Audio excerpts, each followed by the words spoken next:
Evening to all of you दोस्तों, general knowledge की class में आपका स्वागत है। ये है क्लास नंबर 26 और हम लेकर आए हैं आप सभी के लिए इस क्लास में हिस्ट्री, ज्योग्राफी, इकोनॉमिक्स और पॉलिटी से रिलेटेड क्वेश्चन जो कि आपके एग्जाम के पॉइंट ऑफ व्यू से बहुत ही ज्यादा इंपॉर्टेंट होते हैं। तो चलिए आप भी क्यूज अटेंड कीजिए और अपने क्वेश्चन के आंसर नीचे कमेंट बॉक्स में कमेंट करते रहिएगा क्योंकि सारे क्वेश्चन इंपॉर्टेंट है। थोड़ी सी जानकारी ले लेते हैं दोस्तों। अगर चैनल पे आप नए हैं तो प्लीज चैनल को सब्सक्राइब करें बेल आइकन को दबा के, ताकि हर वीडियो का नोटिफिकेशन हम आप तक सबसे पहले पहुंचा सकें। दोस्तों क्लास का टाइम आपको 8:30 बजे का है, तो क्लास अटेंड करना बिल्कुल ना भूलें जीके का। और जी हां दोस्तों, टेलीग्राम पे इसका पीडीएफ हम शेयर कर देते हैं, तो टेलीग्राम पे भी पीडीएफ आप ले सकते हैं। अन्यथा इसके अलावा आप इसके ऑफिशियल जो वेबसाइट है हमारा successkey98.in पे, वहां से भी पीडीएफ ले सकते हैं। तो आज का पहला प्रश्न आपके सामने आ चुका है और यह है कि व्यक्तिगत सत्याग्रह में विनोबा भावे को पहले सत्याग्रही चुना गया था। ये कौन थे? दूसरा कौन था यहां पे ये बताना है। पहले थे विनोबा भावे और दूसरा कौन है? तो आंसर नोट कीजिएगा, it's a B, Pandit Jawaharlal Nehru. Okay, व्यक्तिगत सत्याग्रह में। अगला क्वेश्चन देखते हैं, क्वेश्चन नंबर 2। प्राचीन भारत के निम्नलिखित लिपियों में से कौन सी दाएं से बाएं लिखी गई थी? दाहिने से बाएं लिखी गई थी, यानी कि अगर आप उर्दू की बात करेंगे तो वो भी दाहिने से बाएं की तरफ लिखी जाती है, पर आप हिंदी या फिर अंग्रेजी की बात करें तो वो लेफ्ट टू राइट ही लिखी जाती है। तो ये थी वो भाषा दोस्तों, डी यानी कि खरोष्ठी। नोट कर लीजिएगा। तीसरा क्वेश्चन, निम्नलिखित में से क्या डॉक्टर भीमराव अंबेडकर द्वारा स्थापित नहीं किया गया था?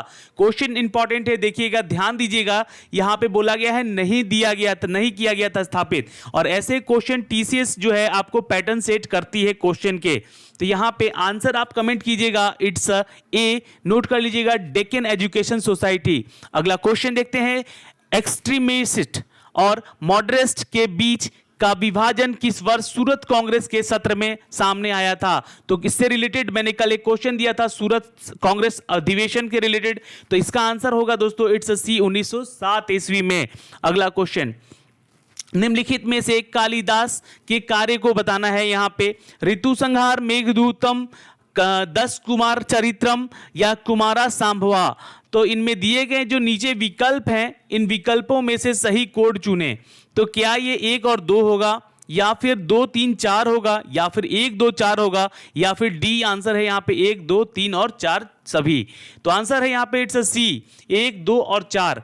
1 यानी कि ऋतु संहारम, 2 यानी कि मेघदूतम और यानी कि 4 कुमारा सांभवा। ये किसकी रचिता है? तो ये कालिदास की रचिता है। अगला क्वेश्चन देखते हैं, यहाँ पे क्वेश्चन नंबर 6 क्या कहता है कि 19वीं सदी के मध्य में कहां कूका आंदोलन शुरू किया गया था? तो आंसर नोट कीजिएगा, इट्स ए, पश्चिमी पंजाब में। अगला क्वेश्चन देखते हैं, question number 7। Akhil Bharatiya trade union Congress AITUC का गठन किस वर्ष किया गया था? तो आंसर है यहाँ पे इट्स अ बी। नोट कर लीजिएगा, 1920 ईस्वी में। अगला क्वेश्चन है कि क्रिप्स मिशन, ये कल क्वेश्चन आया था और आज भी फिर से आया है, पर यहाँ पे क्वेश्चन का आंसर आपको देना है। जी हाँ, यहाँ पे आप आंसर कमेंट कीजिएगा, comment your answer in below comment box. जल्दी से, क्रिप्स मिशन किसके शासन के दौरान भारत आया था? ये क्वेश्चन का आंसर आप लोग नीचे कीजिएगा, ये आपका टास्क है आज का। अगला क्वेश्चन, क्वेश्चन नंबर 9 है कि 1919 में दिल्ली में अखिल भारतीय खिलाफत सम्मेलन के अध्यक्ष के रूप में निम्नलिखित में से किसे चुना गया था? तो ये चुना गया था दोस्तों इट्स सी, महात्मा गांधी को। नोट कर लीजिएगा, ये भी इंपॉर्टेंट है। क्वेश्चन नंबर 10 देखिएगा कि युवा बंगाल आंदोलन यानी कि leader of young Bengal movement का कौन थे प्रमुख? यहां पे आंसर करना है, तो आंसर कीजिएगा यहां पे it's a D, Henry Vivian Derozio. Note कर लीजिएगा, हेनरी विवियन डेरोजियो। नोट कर लीजिएगा, ये क्वेश्चन आ सकता है आपके एग्जाम में। क्वेश्चन नंबर अब 11 देखते हैं और हम आ चुके हैं अब आपके पॉलिटी के क्वेश्चन में। तो राज्यपाल के वेतन और भत्ते का शुल्क कहां से लिया जाता है? तो आंसर है इट्स अ बी, राज्य का समेकित कोष यानी कि कंसोलिडेटेड फंड से, जो कि स्टेट का, हर स्टेट का होता है।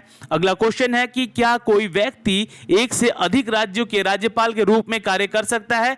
तो बिल्कुल कर सकता है। जी हाँ, आंसर होगा ए, यस। हाँ, क्योंकि अभी आपको पता है कि जो आनंदीबेन पटेल है वो MP और छत्तीसगढ़ दोनों की ही आपकी गवर्नर हैं। बहुत सारे गवर्नर हैं जो कि 2-2 राज्यों के, अभी जो बंटवारा हुआ है जितने राज्य वो अलग अलग हुए हैं, उनके गवर्नर अभी एक ही हैं। अगला क्वेश्चन कि न्यायपालिका को संविधान का संरक्षक कौन बनाता है? न्यायपालिका को संविधान का, ये पॉलिटी की क्वेश्चन है दोस्तों। अब क्वेश्चन इंपॉर्टेंट है सारे के सारे। यहां पे आंसर होगा इट्स अ डी। जी हां दोस्तों, न्यायिक समीक्षा। और जो भी लोग नए जुड़ रहे हैं वो प्लीज चैनल को सब्सक्राइब करें।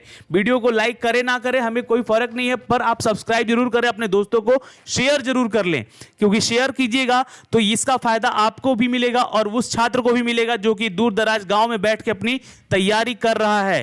क्वेश्चन नंबर 14, भारत के सुप्रीम कोर्ट में मुख्य न्यायाधीशों के समेत न्यायाधीशों की संख्या कितनी है? यह क्वेश्चन आ चुका है एग्जाम में आपके, तो आंसर है इट्स अ डी 31। नोट कर लीजिएगा। अगला क्वेश्चन है कि ये देखिए, ये आपका कोडिंग, ये ऐसे क्वेश्चन आ रहे हैं एग्जाम में, ये जो नए पैटर्न के क्वेश्चन बन रहे हैं टीसीएस के द्वारा, ऐसे क्वेश्चन पूछे जा रहे हैं। तो यहां पे बताना है कि इसके किस आधार पर सुप्रीम कोर्ट के न्यायाधीश को महाभियोग किया जा सकता है। तो आंसर नोट कीजिएगा, इट्स अ डी 2, 3, यानी कि जो 2 और 3 है, प्रमाणित दुर्व्यवहार और न्यायाधीश के रूप में कार्य करने के लिए क्षमता से। ओके। क्वेश्चन नंबर 16 कि त्रिस्तरीय पंचायती राज व्यवस्था में पंचायत क्या है? तो आंसर नोट कीजिएगा दोस्तों, आपका आंसर होगा यहाँ पे it's a D, all of above, यानी कि ग्राम पंचायत, जनपद पंचायत और जिला परिषद, ये तीनों के तीनों। ठीक है।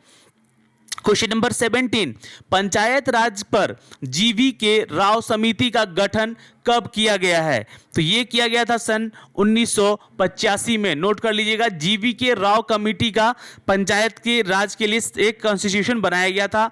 क्वेश्चन नंबर 18 देखिए, क्वेश्चन बड़ा देख के बिल्कुल नहीं डरना है, इसके क्वेश्चन को पढ़िए और समझिए। वह व्यक्ति जिसने मुख्यमंत्री के रूप में नियुक्ति की जा सकता है, देखिए यहाँ पे आंसर आप लोग कीजिए जल्दी से। चलिए, तो 18 का आंसर होगा यहाँ पे दोस्तों इट्स अ बी। नोट कर लीजिएगा, ये क्वेश्चन इंपॉर्टेंट है। यहाँ पे आंसर होगा राज्य विधायिका के किसी भी सदन का सदस्य उसको होना चाहिए, जिसे हम लोग मुख्यमंत्री के रूप में नियुक्त कर सकते हैं। अगला क्वेश्चन है यहाँ पे 19 कि इनमें से किसे राज्य मंत्री परिषद का प्रमुख माना जाता है? तो आंसर है यहाँ पे इट्स ए। जी हाँ, मुख्यमंत्री को मंत्री परिषद का प्रमुख माना जाता है। अगला क्वेश्चन है कि मंत्री परिषद, ये सारे क्वेश्चन आए हुए हैं एग्जाम में और आगे आने वाले एग्जाम में भी आ सकते हैं, तो बहुत ही इंपॉर्टेंट है ये सारे के सारे प्रश्न। मंत्री परिषद के एक सदस्य अधिकतम अवधि तक राज्य विधायिका का सदस्य बने बिना पद पर रह सकता है। तो आंसर यहां पे लिखिएगा आप इट्स अ बी, यानी कि 6 महीने तक। नोट कर लीजिएगा। अगला क्वेश्चन है 21। यहां पे क्वेश्चन अब जा रहा है इकोनॉमिक्स की तरफ। जी हां, पॉलिटी खत्म हो चुका है, इकोनॉमिक्स की तरफ अब बढ़ते हैं। क्वेश्चन नंबर 21 देखते हैं। भारतीय अर्थव्यवस्था को सबसे उचित रूप में किस से वर्णित किया जा सकता है? तो आंसर यहां पे है सी, मिश्रित अर्थव्यवस्था, यानी कि मिक्स्ड इकोनॉमी है भारत की। अगला क्वेश्चन है कि कौटिल्य द्वारा अर्थशास्त्र किससे संबंधित है? तो ये क्वेश्चन इंपॉर्टेंट है, आ सकता है एग्जाम में आपके, और ये थोड़ा हिस्ट्री से रिलेटेड है। तो आंसर है यहाँ पे इट्स अ बी। जी हाँ, राजनीतिक शासन से रिलेटेड है कौटिल्य का अर्थशास्त्र। ओके। अगला क्वेश्चन देखिए, आंसर यहाँ पे पहले ही आ चुका है कि जो मिश्रित अर्थव्यवस्था है इस किसको इंडिकेट करता है, यानी डिनोट करता है? तो आंसर लिखिएगा यहाँ पे निजी और सार्वजनिक दोनों क्षेत्रों के मौजूदगी को दर्शाता है। क्वेश्चन नंबर 24 का आंसर कीजिएगा कि आय बढ़ने के साथ लग्जरी गुड्स की मांग, ये क्या यहाँ पे देखिए लग्जरी गुड्स की मांग की जाती है इनकम इंक्रीज करने के लिए। तो आंसर नोट कीजिएगा इट्स अ बी, इसे गिराती है। किसको? तो लग्जरी मांग्स को गिराती है। ओके। अगले क्वेश्चन देखते हैं। क्वेश्चन नंबर 25 का आंसर है कि वाक्यांश किसने दिया है? ट्रेजेडी ऑफ द कॉमन्स जो है वाक्यांश दिया है गैरेट हार्डिन ने। जी हाँ, नोट कर लीजिएगा। अगला क्वेश्चन है कि मूल्य तंत्र किसकी एक विशेषता है? Price mechanism is the feature of, जी हाँ नोट कीजिएगा, पूंजीवादी अर्थव्यवस्था की। अगला क्वेश्चन, निम्नलिखित में से कौन सा उपभोक्ता अर्थ टिकाऊ सामान है? तो आंसर नोट कर लीजिएगा इट्स सी। जी हाँ, खाद्य अनाज और अन्य खाद्य उत्पादक। ओके। अगला क्वेश्चन है 28 देखिएगा कि प्राकृतिक प्रक्रिया के माध्यम से ज्यादातर वस्तुओं का उत्पादन किसी की एक गतिविधि है? किसकी एक गतिविधि है? तो ये है दोस्तों आपके यहां पे इसका भी आंसर आपको करना है। आपको नीचे कमेंट बॉक्स में कमेंट करना होगा 28 का आंसर। इसका आंसर वैसे मैंने आपको पीडीएफ में दे दिया है, आप लोग देख लीजिएगा। ठीक है। अगला क्वेश्चन कमेंट जरूर कीजिएगा, पर ये आपका टास्क रहता है अगर मैं कोई क्वेश्चन का आंसर यहां पे लिखने को बोलता हूं आपको तो। अगला क्वेश्चन, हर 3 सेकंड में अपने क्वेश्चन के आंसर देते रहें। चैनल पे जुड़े नए लोग सब्सक्राइब करें चैनल को और शेयर करें। क्वेश्चन नंबर 29, माइक्रो इकोनॉमिक्स और माइक्रो इकोनॉमिक्स, ठीक है, मैक्रो, ठीक है, माइक्रो और मैक्रो इकोनॉमिक्स शब्द किसने दिया था? तो नोट कीजिएगा, आंसर है रेंजर फ्रिंस। अगला क्वेश्चन, शास्त्रीय प्रणाली के अनुसार बचत किसका एक कार्य है? तो ये बचत कार्य किसका है? तो आय का, यानी कि इनकम का। अगला क्वेश्चन है कि पृथ्वी, दोस्तों आप ज्योग्राफी में इंटर कर चुके हैं हम लोग, ठीक है, तो जियोग्राफी के क्वेश्चन आ चुके हैं आपके सामने कि पृथ्वी की औसत घनत्व क्या है? तो नोट कर लीजिएगा, आंसर होता है आपका D 5.513 ग्राम पर centimetre cube. Okay, question number 32, इनमें से आपको इस बयान पर विचार करना है, स्टेटमेंट पे विचार करना है। ये 4 स्टेटमेंट आपको दिए हुए हैं और इसका कोड यहां पे दिया हुआ है, तो आंसर यहां पे होगा आपका C3। जी हाँ, क्या है आंसर? कि बाहरी कोर, जो आउटर कोर होता है, in a molten state of the inner core is the solid state, यानी कि बाहरी कोर जो होता है तो पिघली हुई है और आंतरिक परत ठोस अवस्था में है। ओके, ये क्वेश्चन इंपॉर्टेंट है, आपके एग्जाम में बन सकता है, ऐसे क्वेश्चन बनते हैं एग्जाम में और बनेंगे। क्वेश्चन नंबर 33, पृथ्वी के परत में द्रव्यमान के संदर्भ में निम्नलिखित में से किसकी प्रतिशत मात्रा सर्वाधिक है? तो आंसर कीजिएगा, it's a B, oxygen. Okay, question number 34, quartz किस 2 तत्व से बना है? क्वार्ट्ज, ये मैंने आपको क्वेश्चन बताए भी थे पिछली बार, ठीक है, क्वार्ट्ज कंपोज्ड तो विच 2 एलिमेंट, तो आंसर कीजिएगा ऑक्सीजन एंड सिलिकॉन, ठीक है। अगला क्वेश्चन, कौन सी धातु पृथ्वी की परत में सबसे प्रचुर मात्रा में मिलती है? तो पृथ्वी में कौन सी मेटल सबसे ज्यादा मिलती है दोस्तों? तो आंसर कीजिएगा एल्युमिनियम। नोट कर लीजिएगा, ये क्वेश्चन आ चुका है एग्जाम में। अगला क्वेश्चन है कि एक स्थान पर अक्षांश किस संदर्भ अपने सापेक्ष कोणीय स्थिति को व्यस्त करता है? तो आंसर है इट्स अ बी, इक्वेटर, यानी कि भूमध्य रेखा को। क्वेश्चन नंबर 37, कि कर्क रेखा पर सूर्य की किरणें लंबवत होकर कब गिरती हैं? तो आंसर कीजिएगा यहाँ पे 21 जून को। ये डेट पूछा गया है यहाँ पे, इसलिए डेट बताना है आपको कि कर्क रेखा पर सूर्य की किरणें एकदम 90 डिग्री लंबवत होकर गिरती हैं 21 जून को, ठीक है। सबसे गर्म दिन होता है, ये भी क्वेश्चन बन सकता है यहाँ से।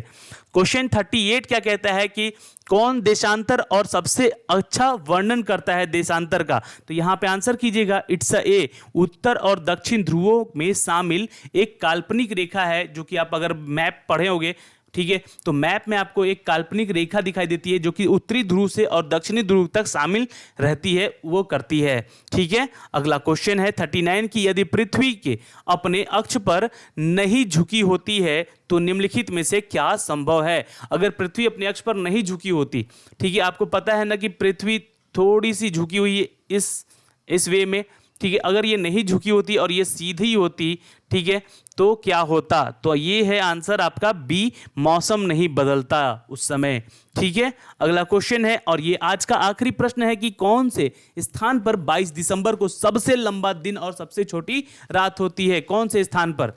तो ये है आंसर सी, मेलबॉर्न, ऑस्ट्रेलिया का है ये जो सिटी है, मेलबॉर्न सिटी जो है ऑस्ट्रेलिया में है, और ये 22 दिसंबर को सबसे लंबा दिन और छोटी रात होती है। तो ये सारे के सारे क्वेश्चन आपको मैंने यहाँ पे शेयर किए हैं। आपसे इतना रिक्वेस्ट है कि आप भी इस वीडियो को शेयर करें अपने ग्रुप्स में, जितने भी ग्रुप्स हैं आपके, है ना, उन तक ये शेयर करें ताकि घर बैठे भी लोग तैयारी कर सकें और आज के इस सिनेरियो में हमारे साथ आप बने रहें। इसका बहुत बहुत धन्यवाद। मिलते हैं कल 8:30 बजे की क्लास में, जहाँ पे हम मिलेंगे जीके के कुछ मोस्ट इंपॉर्टेंट प्रश्नों के साथ। बाय बाय, टेक केयर, ध्यान रखिएगा अपना।